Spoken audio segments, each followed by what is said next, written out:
రామయ్య నిరాశగా పొలంలో పని చేస్తుంటాడు. పక్కనే బురదలో చిక్కుకున్న ఒక పాము విలవిలలాడుతుంటుంది.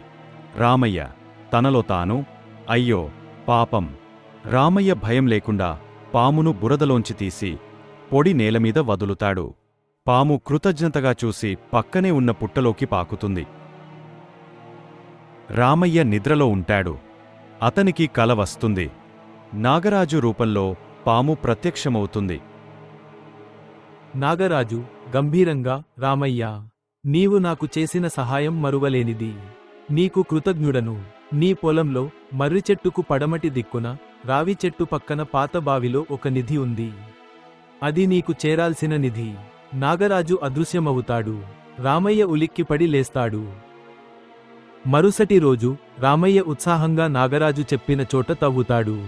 పాత బావిలో బంగారు నాణాలతో ఉన్న కుండను కనుగొని ఆశ్చర్యపోతాడు. తరువాత రామయ్య ఇల్లు బాగా అభివృద్ధి చెంది అతను సంతోషంగా ఉంటాడు. రామయ్య సంతోషంగా, ఆ నాగరాజు నిజంగా మనకు దైవం, ఆ నిధితో కష్టాలన్నీ తీరాయి, ప్రతి సంవత్సరం అతనికి కృతజ్ఞతలు తెలుపుతాను అని తన భార్యకి చెపుతాడు.